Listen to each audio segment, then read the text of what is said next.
Hai guys, selamat datang di channel Gereja Internet. Jangan lupa klik tombol subscribe dan nyalakan lonceng pemberitahuan supaya kamu bisa mendapatkan pengajaran setiap minggunya tentang kebenaran yang alkitabiah. Klik subscribe itu nggak bayar guys. Tapi dengan klik subscribe, kalian baru saja mendukung Gereja Internet supaya terus dapat berkembang di dunia YouTube. Jangan lupa like, comment, and share ya guys. Saya akan teruskan. Saya masih memberikan dasar kepada saudara dalam 1-2 hari ini. Dan nanti sore saya masih akan teruskan lagi. Anda yang part-time, kalau tidak ada kegiatan apapun, saudara welcome untuk datang juga nanti sore. Karena Anda bisa juga menikmati apa yang sedang Tuhan kerjakan pada hari-hari ini. Tentu ada pertanyaan di benak beberapa teman. Dari tahun ke tahun selalu ada yang menanyakan, kami pengen lihat kurikulum. Setelah mari kita berpikir secara logis, 6 bulan tidak bisa memberikan Anda kurikulum apapun. Kurikulum diberikan kepada sekolah yang memberikan tekanan akademis yang tinggi. Begitu Anda tidak menekankan sisi akademiknya, itu butuh waktu bertahun-tahun, maka saudara tidak pernah bisa menyusun kurikulum apapun. Dan sekolah ini didesain pada awalnya memang bukan untuk memberikan kurikulum tertentu sehingga memberikan akan head knowledge kepada saudara. Tapi lebih banyak kepada impartasi. Karena itu kita mendatangkan para pengajar yang kita lihat mereka punya potensi, mereka berhasil dalam hidupnya, dan ada sesuatu kekayaan rohani yang dia punya, itu yang kita harapkan diimpartasikan, disalurkan, dibagikan, ditularkan kepada Anda dan saya. Nah, itu yang akan bisa berarti banyak. 6 bulan ini akan sangat berarti kalau kita bisa membuka hati kita menerima sekian banyak impartasi yang luar biasa, lalu tinggal kita mengizinkan Roh Tuhan akan bekerja seperti yang Dia kehendaki. Jadi sekali lagi saya berdoa, Anda bisa tangkap, belajar dengan hati, dengan rohmu, karena ini lebih banyak kepada impartasi dari apa yang Tuhan akan berikan buat kita, ya. Tentu dengan sendirinya, oleh karena semua ada dasar firman-Nya, Anda akan diajar begitu banyak, dan dengan sendirinya akan menambahkan head knowledge kita, tapi tidak seperti yang Anda duga bahwa ada kurikulum yang diset begitu rapi dalam 6 bulan. Kalau mau model begitu, tidak akan mungkin sekolah disiapkan dalam waktu 6 bulan. Dari nol kita mesti bangun semua 6 bulan, tidak akan pernah jadi. Anda perlu waktu bertahun-tahun untuk duduk, menyiapkan semuanya sampai jadi dengan baik. Oke? Nah, saya memberikan dasar dalam 2 session ini, hari ini dan sore juga, tentang bagaimana sikap kita mesti berbuat apa untuk punya satu, hati yang siap menerima akan impartasi itu. Seperti apa yang kita perlu siapkan dalam kehidupan kita. Mari kita baca dalam Kidung Agung pasal yang pertama, ayat 7 dan ayat yang ke-8. Kita hemat suaranya Pak Hasto, kita minta saudara Christian untuk membantu membacakan. Kidung Agung pasal yang pertama, ayat 7 dan ayat yang ke-8. Kidung Agung pasal yang pertama, ayat yang ke-7 dan ke-8. Ceritakanlah kepadaku jantung hatiku, di mana Kakanda mengembalakan domba? Di mana Kakanda membiarkan domba-domba berbaring pada petang hari? Karena mengapa aku akan jadi serupa pengembara dekat kawanan-kawanan domba teman-temanmu? Jika engkau tak tahu, hai jelita di antara wanita, ikutilah jejak-jejak domba dan gembalakanlah anak-anak kambingmu dekat perkemahan para gembala. Nah, perhatikan, inilah salah satu bentuk impartasi yang Tuhan itu mau itu seperti ini. Ada pertanyaan yang sangat mendasar dari seseorang yang bertanya begini, di manakah Kakanda ayat 7 menggembalakan domba dan membiarkan domba-domba itu berbaring pada petang hari? Kalau Anda lihat dalam terjemahan yang lain, bahasa Inggrisnya bukan dikatakan berbaring pada petang hari, tapi dikatakan rest at noon, atau berbaring atau rest pada tengah hari. Kalau kita melihat alam Indonesia ini, kita susah mengerti Apa maksudnya res et nun? Kalau kita ke Timur Tengah, Anda ke Israel, satu hari siapa tahu kita dibawa Tuhan ya, rame-rame ke Israel. Ada yang sudah pernah? Coba angkat tangan. 1, 2, ada yang sudah 5 kali? Oh, cuman saya aja. Oke. Kalau saudara dibawa Tuhan ke, mari kita percaya kita akan dibawa Tuhan ke Israel sama-sama untuk melihat, ya toh, dalam anugerah Tuhan Yesus. Why not gitu loh. I think tahun kedua itu kita ada waktu di mana kita diberi kebebasan. Sebagian memang betul-betul ke Israel selama 2 minggu, sebagian ke Kalimantan juga 2 minggu, dan itu bagus juga. Tapi kalau Anda kembali ke Timur Tengah ya, saya pernah tercelik mata rohani saya itu begini. Satu hari kami masuk dari Yordania, perbatasan itu ya, kami masuk ke Israel. Ada satu teman yang entah bagaimana, daftar namanya dia nggak termasuk dalam daftar peserta. Nah, jadi masalah.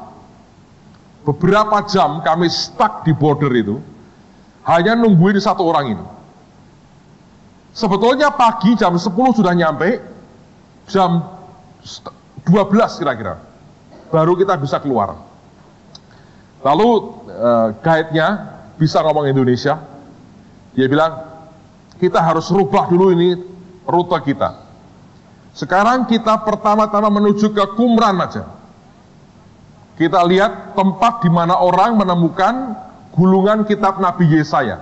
Ya, itu di sebuah tempat namanya Qumran. Saya sudah bisa membayangkan itu seperti apa, karena itu kali kesekian saya ke Israel. Tapi saya bilang, bisa nggak tempat lain? Nggak bisa, Pak Petrus. Dia bilang, harus situ dulu karena kita perlu makan siang. Saya bilang, betul juga. Kami berangkat, nggak jauh saudara. Begitu lihat tempatnya saya sudah tahu, ini akan jadi tempat yang luar biasa. Tapi hari itu, saya dampingi rombongan, pakai payung saudara. Itu namanya tebing ya, tebing-tebing begitu. Tandus. Nah, jam 12:30, panasnya luar biasa. Kalau Anda mau agak hitam sedikit ya, buka payungmu, Anda begini aja. Barbecue langsung saudara. Steak ini. Mau well done atau mau medium well, Anda bisa tergantung saudara. Kayak pakai payung. Lalu kemudian guide-nya cerita. Sebetulnya inilah yang namanya padang penggembalaan. Nah, kalau kita mikir padang penggembalaan Indonesia kan rumput yang hijau. Sana kagak ada. Jarang. Jadi rumput itu cuma tumbuh tanpa semangat sebetulnya.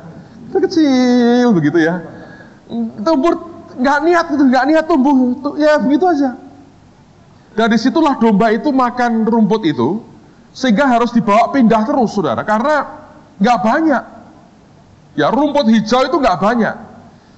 Dan kemudian di situ Tuhan itu mulai bicara pada saya. Dia berkata gini, lihat ketika Alkitab mengatakan, di manakah Anda menggembalakan domba-domba itu, sehingga mereka bisa res et nun, mereka bisa berbaring waktu tengah hari. Dan rupanya memang berbaring tengah hari itu keharusan. Kalau tidak, itu jadi domba panggang. Karena panasnya luar biasa. Nah, yang mereka cari apa? Itu adalah namanya cekungan bukit. Yang masuk begini ya, cekungan. Di situ mereka bisa berteduh. Nah, disitulah domba-domba itu res. Waktu kapan? Tengah hari. Kenapa? Itulah puncak panas yang paling menyengat. Nggak tahan. Saya pakai payung, sudah nungguin ya. Yang baru datang pertama kali antusias, diterangkan begitu. Saya sudah nggak antusias, sudah mulai berkeringat saya. Terus pelan-pelan saya bergeser, masuk ke toko, cari tempat yang ada AC-nya, nggak tahan. Saya bilang, kalau Anda hidup di areal hidup yang seperti itu, Anda mengerti bahwa res et nun, Anda bisa res, istirahat waktu tengah hari, itu keharusan. Nah, hidup orang percaya itu harusnya hidup dalam kondisi res seperti itu. Dunia kita ini memberikan teriknya keganasan matahari dunia yang begitu rupa, siap menghanguskan siapapun. Orang Kristen yang tidak belajar menikmati rest dengan Tuhannya, dia pasti akan gugur di tengah jalan. Yang menarik, kata rest itu artinya dalam terjemahan hurufiahnya, artinya dalam artian rohani adalah a state of contentment with the will of God. Titik di mana kita merasa puas, kita bisa kenyang, kita content, kita merasa ada contentment dengan Tuhan, ada kepuasan dengan kehendak Tuhan. Rest dalam hidup kita yang melindungi kita dari sengatan matahari dunia adalah kalau kita dalam roh bisa berkata, aku puas dengan Tuhanku, aku ini puas dengan apa yang Dia berikan kepadaku, aku puas dengan apa yang Dia rencanakan dalam hidupku. Dan itulah yang terbaik yang melindungi kita dari sengatan kejahatan dunia ini. Nah, itu merupakan dambaan, saudara. Bahkan kalau orang tidak menemukan itu, dia akan hangus, terbakar. Lalu kemudian ketika ditanya, di mana Kakanda menggembalakan domba sehingga mereka bisa rest at noon? Ayat yang berikutnya, jawabannya luar biasa. Dikatakan, jika engkau tidak tahu, hai jelita di antara wanita. Tuhan berkata, kamu ingin toh nikmati rest.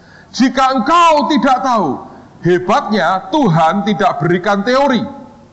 Dia nggak berkata begini, kalau engkau mau tahu, ini adalah petanya.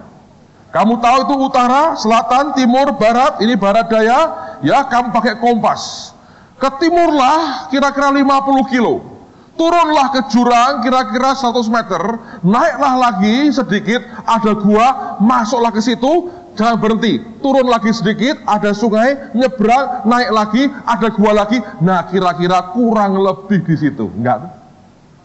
Dia enggak berkata, aku berikan teorinya supaya kamu sampai ke sana, enggak juga.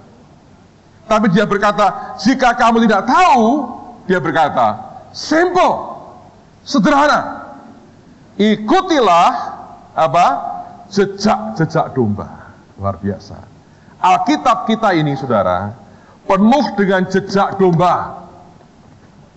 Dari zaman Adam sampai zaman Kristus Yesus dan para rasul, semua mereka merupakan domba-domba pilihan Tuhan. Mereka semua telah jalan sampai kepada tempat perhentian yang sempurna dari Tuhan. Dan Alkitab mengatakan, Tuhan berkata, kamu ingin rest, kamu ingin puas dengan kehendakku, kamu ingin terlindung dari panasnya dunia. Dia berkata, ikutilah jejak-jejak domba. Ada begitu banyak domba dalam kehidupan kita.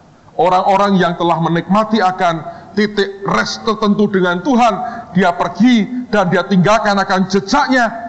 Dan bagian kita sederhana, ikuti jejaknya. Baca Alkitab, temukan jejaknya. Ketika engkau baca, engkau temukan jejaknya, ikuti aja. Ya kan? Mengapa kita perlu baca Abraham, tentang Ishak, tentang Yakub? Kita belajar begitu banyak tokoh di Alkitab. Karena mereka pergi meninggalkan jejak buat kita. Bagian kita sederhana. Ikuti jejak mereka, pasti nyampe ke tempat yang sama seperti yang telah mereka capai bersama dengan Yesusnya. Nah, dalam kehidupan kita, itulah hal yang penting. Tapi itu kan barang sudah kuno sekali. Coba buka Yeremia pasal 6 ayat yang ke-16.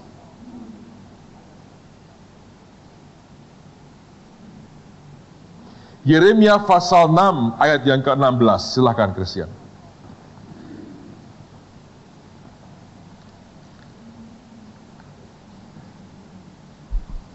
Yeremia pasal yang ke-6 ayat yang ke-16.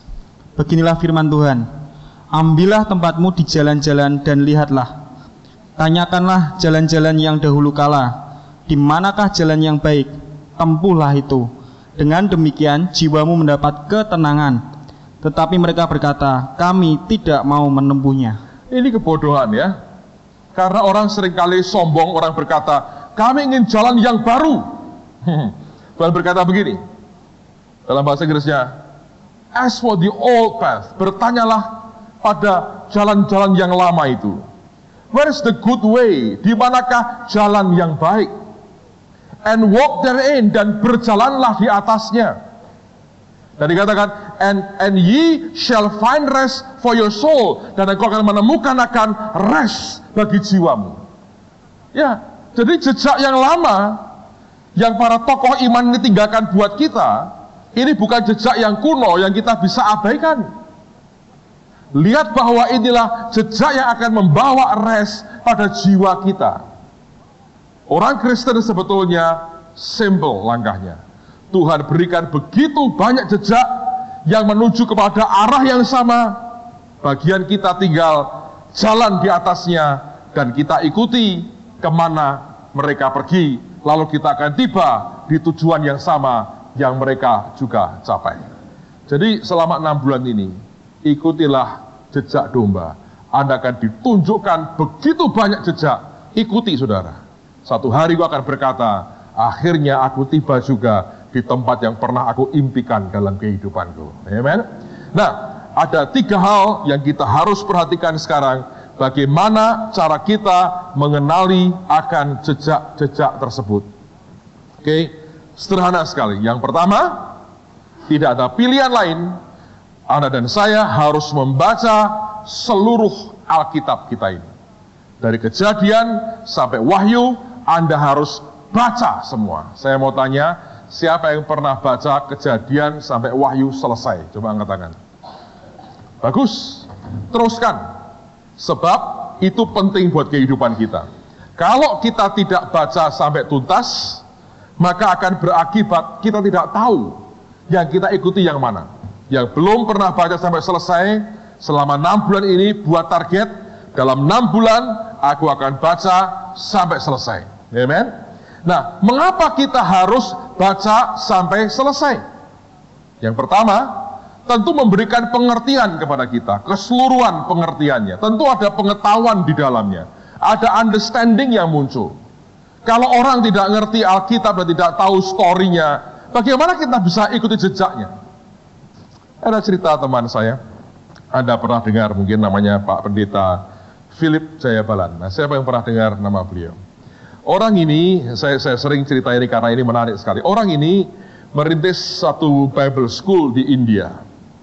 Siapa yang pernah ke India? 1, 2, 3. Oke, saya mungkin sudah berkali-kali saya ke India. It's a great nation, bangsa yang besar sekali. Pak Philip Jayabalan ini, dia karena sibuk ya, jadi dia serahkan kepada satu orang untuk mengelola Bible School-nya, dan kemudian dia kirim uang dananya untuk membiayai akan Bible School itu. Satu hari setelah sekian lama tidak berkunjung, dia berkata, aku mau kunjungi akan Bible School. Dia datang ke sana, disambut meriah sekali. Kalau Anda tahu culture mereka seru, kami pernah datang ke satu gereja yang kita pernah biayai, dan masuk di sebuah kampung di India, satu desa di dekat Kalkuta. Dan begitu masuk, kami disambut dengan musik, saudara. Wah, bang. Hasto senang sekali. Kita dikasih bunga segala macam. Wih, luar biasa. Lalu Pak Philip ini juga disambut dengan begitu meriah. Lalu kemudian, wah, dia di welcome sekali. Dan dia lihat mungkin berapa ratus muridnya juga di situ sekolah Alkitab. Wah, dia bangga, dia berkata luar biasa ini. Besoknya pagi-pagi dia berpikir begini, aku mau tes pengetahuan mereka tentang Alkitab. Anda tahu kan, orangnya tinggi besar, memang lembut hatinya, tapi penampilannya serem, ya. Kalau ambil kita diem gitu, wah ini dikira siapa? Kalau saya sudah mulai ngomong, Anda tahu dia orang yang lembut hatinya. So, bagaimanapun kan dia foundernya, dia bosnya, semua orang takut sama dia. Lalu kemudian dia masuk ke sebuah kelas, dia lihat, terus kemudian dia tunjuk satu siswa, kamu ikut saya. Wah, ini mahasiswa ini ketakutan. Waduh, bos panggil saya, salah saya apa? Orang kalau dipanggil orang yang lebih tinggi, mikirnya salahku apa? Mulai sekarang jangan begitu.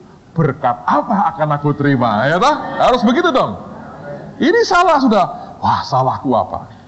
Dia masuk di kantornya Pak Philip. Philip sengaja pasang muka serem, dia diam, dia perhatikan. Duduk, katanya. Duduk, wah sudah gemetar, kaki sudah gerak semua, saudara. Dia bilang, aku mau tanya satu pertanyaan. Jawab dengan jujur. Dan harus jujur jawabanmu. Sedia tidak? Yes sir, katanya. Oke? Who killed Goliath? Siapa yang bunuh Goliath? Ketakutan. Not me, bukan aku. No, I never kill anybody. Aku tidak pernah bunuh orang. Bukan saya, Pak, bukan saya. Ini pendeta sudah mau meledak, marahnya meledak, tertawanya dia tahan, saudara. Siapa yang bunuh Goliath? Bukan saya tidak pernah bunuh orang, katanya. Tidak pernah saya bunuh orang. Lalu siapa yang bunuh Goliath? Saya tidak tahu, saya tidak pernah bunuh siapa-siapa. Nangis, saudara. Pucuk nangis, gemeter. Jadi sudah ditahan ini. Tunggu ya, katanya. Dia keluar lagi. Dia ambil lagi. Yuk, ikut saya. Waduh, kenapa saya korban ini? Takut ikut, ketakutan, saudara. Di sebelahnya temannya sudah nangis. Wah, dia berkata, repot ini, giliran gua yang kena, giliran saya ini. Duduk, katanya. Dia duduk. Saya mau tanya, kamu jawab yang jujur. Temanmu tadi sudah aku tanya yang sama. Kamu harus jujur, tanya, jawab pertanyaan saya. Bisa? Iya, bisa, katanya. Siapa yang bunuh Goliath? Tidak tahu, aku tidak pernah membunuh. Bukan kamu, katanya. Bukan, saya tidak membunuh Goliath. Siapa yang bunuh Goliath? I don't know, aku tidak tahu. Saya bersumpah saya tidak pernah membunuh siapa-siapa. Nginjak kutu aja tidak pernah, katanya. Saya tidak membunuh Goliath. Siapa yang bunuh Goliath? Saya tidak tahu.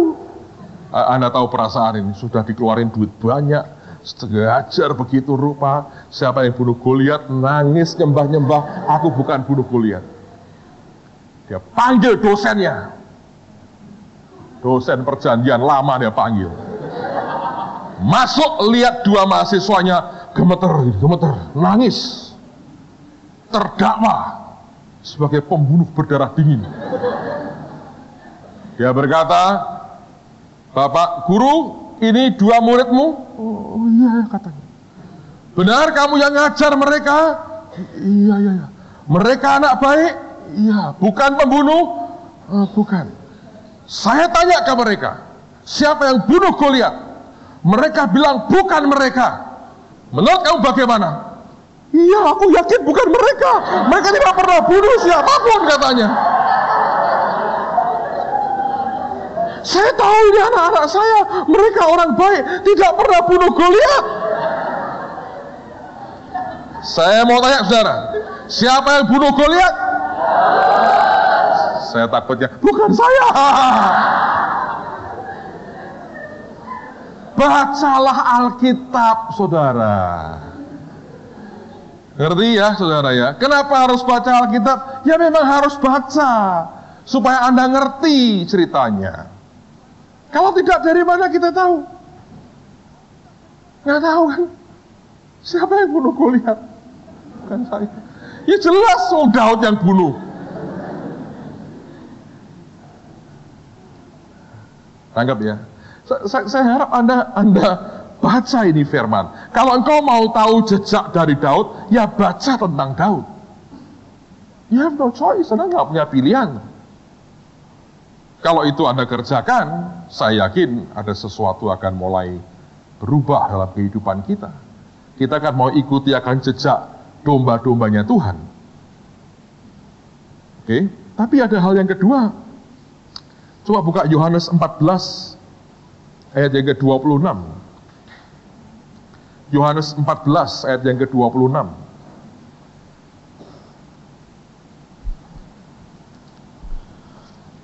Yohanes pasal yang ke-14 ayat yang ke-26. Tetapi penghibur, yaitu Roh Kudus, yang akan diutus oleh Bapa dalam namaku, dialah yang akan mengajarkan segala sesuatu kepadamu dan akan mengingatkan kamu akan semua yang telah kukatakan kepadamu. Salah satu tugas Roh Kudus bukan hanya mengajar, Alkitab berkata dia juga mengingatkan kepada kita apa yang pernah Tuhan katakan kepada kita. Kata mengingatkan itu kan begini saudara ya, sesuatu yang tadinya di masa lampau Anda pernah berhubungan atau Anda pernah tahu, lalu kemudian itu dikembalikan ke masa sekarang. Contoh begini, kita ketemu hari ini, dalam 6 bulan kita kumpul, 2 tahun lagi, saya mungkin sedang di New York, Anda sudah punya gereja di New York misalnya. Beberapa orang suka di Kutub Utara, boleh juga. Tapi ketika ketemu di